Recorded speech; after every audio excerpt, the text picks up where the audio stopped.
Good morning students, आप लोग कैसे हैं। जीएसटी के रूल्स में आज हम रूल नंबर 32 पे आ गए हैं। तो रूल नंबर 32 क्या कह रहा है। Obviously there are certain supplies जिस पर रूल 32 अप्लाई होता है। अब उसमें जो डिफरेंट सप्लाईज़ की हम बात करेंगे तो सबसे पहले सप्लाई है जब करेंसी एक्सचेंज होती है। तो जब करेंसी एक्सचेंज की जाती है तो उससे रिलेटेड जो भी सर्विसेज प्रोवाइड की जाती हैं उसका वैल्यूएशन हम कैसे करेंगे, उसके लिए आप देख सकते हो there are two options, option 1 and option 2।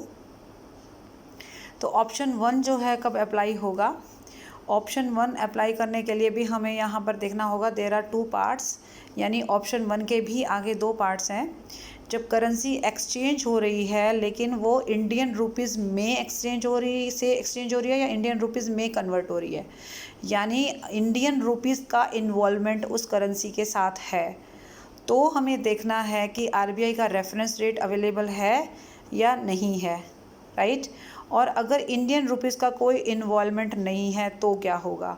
फिर से बता रही हूँ, हमारा पॉइंट है कि करेंसी का एक्सचेंज हो रहा है और उसके रिगार्डिंग सप्लाई की जा रही हैं सर्विसेज, तो वैल्यूएशन कैसे होगा। उसके लिए दो ऑप्शन हैं।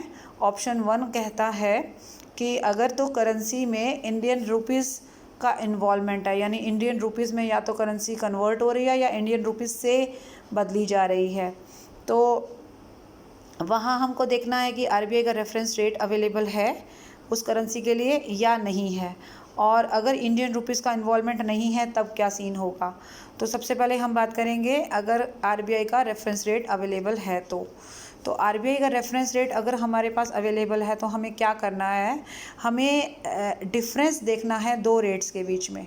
एक तो आरबीआई का रेफरेंस रेट और एक देखना है हमें जिस भी रेट पर हम इंडियन रुपीज़ या तो बाय कर रहे हैं या बेच रहे हैं, यानी कि जिस रेट पर हम इंडियन रुपीज़ को ले रहे हैं, कन्वर्ट कर रहे हैं फॉरेन करेंसी को इंडियन रुपीज़ में, या इंडियन रुपीज़ को दे रहे हैं, ठीक है। तो बाइंग रेट और सेलिंग रेट, इन दोनों में जो भी आपके पास ऑप्शन हो वो, और आरबीआई का जो रेफरेंस रेट आपके पास अवेलेबल है वो, उन दोनों को आपको डिफरेंस करना है, राइट। उस डिफरेंस को आपको मल्टीप्लाई करना है जितनी यूनिट्स हैं करेंसी की। मान लीजिए 5000 यूनिट्स को कन्वर्ट किया जा रहा है तो आपको 5000 से उसको मल्टीप्लाई कर देना है।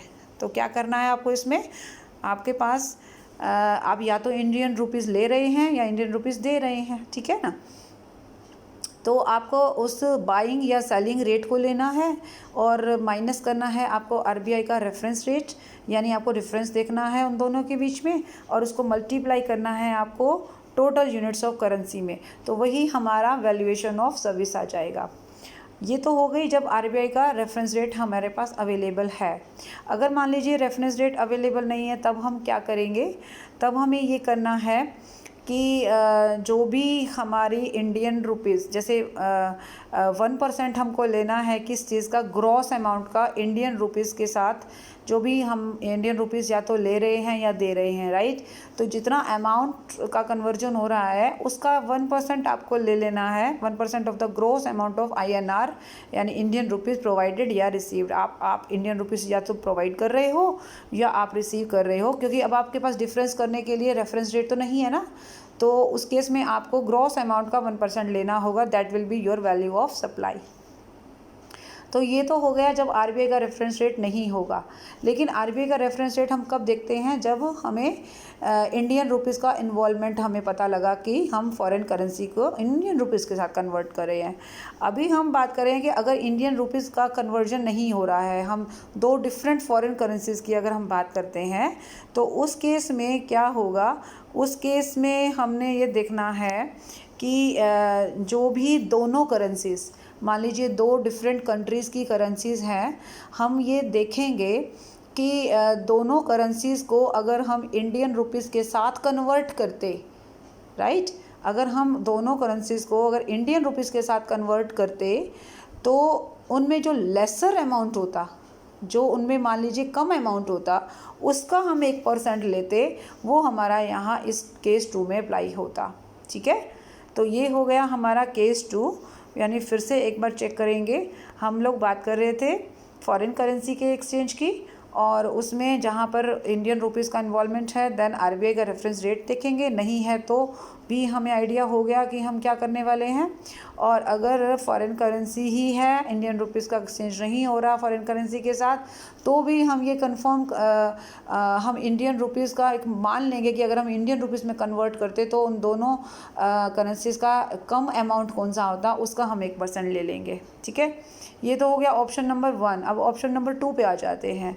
ऑप्शन नंबर 2 भी है, वो आपको आप ले सकते हो ऑप्शन नंबर 2 भी। उसमें हमको देखना है कि एक टेबल मैं आपको बताने वाली हूँ, यस ये वाली टेबल, कि अगर हम अपनी करेंसी 250 रुपये से लेकर 1 लाख रुपए तक में कन्वर्ट कर रहे हैं। मान लीजिए हमारा जो करेंसी एक्सचेंज हो रहा है, मिनिमम अमाउंट 250 रुपये है और मैक्सिमम 1 लाख रुपीज़ है, तो हम ग्रोस उस अमाउंट का 1% जो है वैल्यू ऑफ सप्लाई मान लेंगे। ठीक है, अगर मान लीजिए हम करेंसी जो एक्सचेंज कर रहे हैं वो 1 लाख से ऊपर लेकिन 10 लाख से नीचे है, तो हम 1000 रुपये प्लस में 0.5% ले लेंगे ग्रोस अमाउंट का, जो भी मान लीजिए। अब मान यहाँ पर अगर 9 लाख रुपीज़ है तो मैंने 1000 रुपये ले लिए, प्लस में 9 लाख का 0.5% मैं ले लूँगी, वो मैं ऐड कर लूँगी 1000 रुपये में, जो भी आएगा वो मेरा वैल्यू ऑफ सप्लाई हो जाएगा।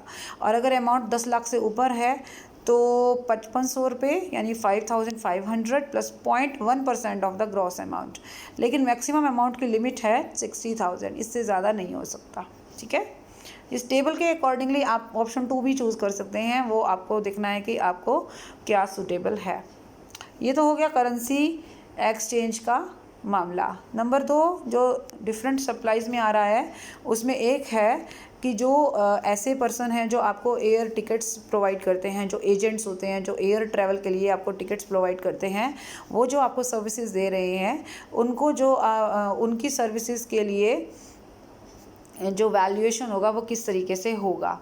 तो अगर तो आपको इंडिया के अंदर ही डोमेस्टिक बुकिंग की केस में आप कमीशन या चार्जेस दे रहे हैं, तो जो भी हमारा बेसिक फेयर होगा उसका 5% माना जाएगा वैल्यू ऑफ टैक्स सप्लाई। अगर आप इंटरनेशनल बुकिंग की बात कर रहे हो तो आप बेसिक फेयर का 10% लोगे। अभी बेसिक फेयर का मतलब क्या है? बेसिक फेयर होता है कि आप अपने जो भी एयर फेयर है, यानी कि जो भी किराया, जो बाय एयर जो फेयर लगता है, किराया लगता है, और उसका जो पार्ट, जिस पार्ट पर एजेंट को एयरलाइंस कमीशन देती है, उसे हम बेसिक फेयर कहेंगे। ठीक है, तो बेसिक फेयर का 5% होगा वैल्यू ऑफ सप्लाई जब आपको air ticket air travel agent के थ्रू प्रोवाइड किया जाता है, यानी कि जो भी आपको सर्विसेज प्रोवाइड की जाती हैं, और 10% रहेगा इंटरनेशनल बुकिंग के केस में। ठीक है, चलिए अब अगली जो सर्विस आ रही है that is value of supply of services in relation to life insurance business. अभी लाइफ इंश्योरेंस बिजनेस जो लोग करते हैं, जो हमें ऐसी सर्विसेज प्रोवाइड करते हैं, उसमें यहाँ पर देखो 2 ऑप्शन हैं। एक ऑप्शन में तो ये है कि जो भी प्रीमियम हम पॉलिसी होल्डर से लेते हैं, वो सारा का सारा प्रीमियम उसके रिस्क कवर में ही डाल दिया जाता है। ठीक है, तो वहाँ पर ये रूल अप्लाई नहीं होगा, यहाँ पर ये रूल अप्लाई नहीं होगा। लेकिन अगर ऐसा नहीं है तो यहाँ पर 3 ऑप्शन है, मतलब इन अदर केसेस में देयर आर 3 ऑप्शंस 1, 2 एंड 3। तो हम इसको यहाँ पर इस टेबल के ज़रिए करना चाहेंगे। जैसे अगर तो आपके जो पॉलिसी होल्डर है, अगर उसको इन्फॉर्मेशन दे दी गई है रिगार्डिंग किस चीज़ की, कि आपका जो भी पैसा है वो हम किस तरीके से रिस्क कवर के लिए डाल रहे हैं, इन्वेस्ट कर रहे हैं, तो उसमें ये देखेंगे कि जो भी अमाउंट आपसे लिया जाता है, पॉलिसी होल्डर से जो अमाउंट लिया जाता है, और उसमें से जो भी अमाउंट आगे इन्वेस्ट कर दिया जाता है लाइफ इंश्योरेंस पॉलिसी के थ्रू जो भी कंपनीज़ हैं, तो उसका जो डिफरेंस होगा वही वैल्यूएशन ऑफ सप्लाई होगा।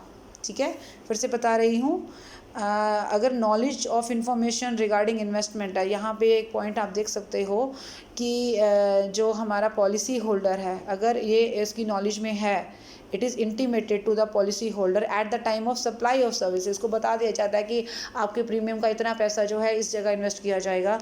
इन दैट केस जितना प्रीमियम हमने उससे लिया और जितना पैसा हमने आगे इन्वेस्ट किया, उसका जो डिफरेंस होगा वो वैल्यू ऑफ सप्लाई माना जाएगा।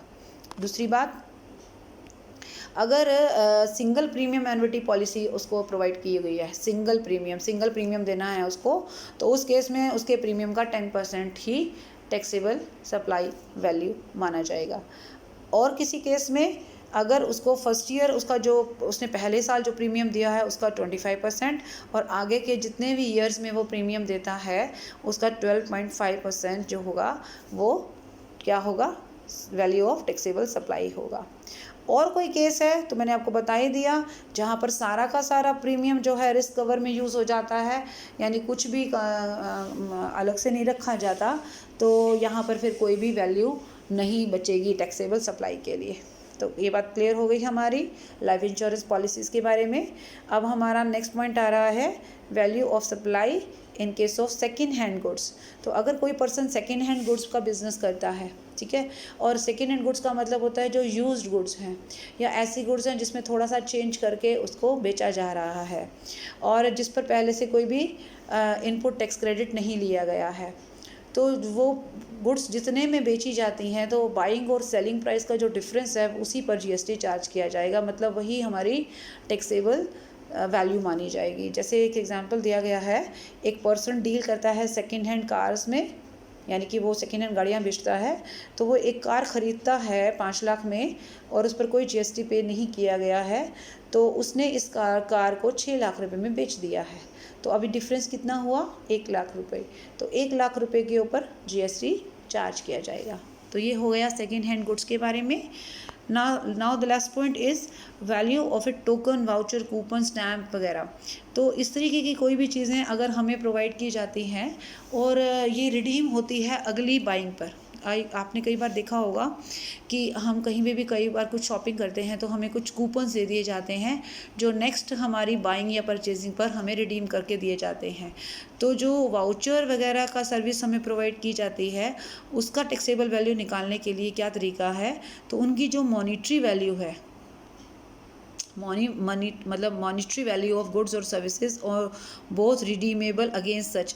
तो मतलब उन टोकन से, उन कूपन से या उन वाउचर से जो भी गुड्स खरीदी गई हैं, हालांकि उसके बदले में कैश नहीं दिया गया ना, उसके बदले में तो गुड्स दे दी गई हैं और टोकन ले लिए गए आपके शॉपकीपर के द्वारा, तो उनकी जो मॉनिटरी वैल्यू होगी वही वैल्यूएशन ऑफ टैक्सेबल सप्लाई कही जाएगी।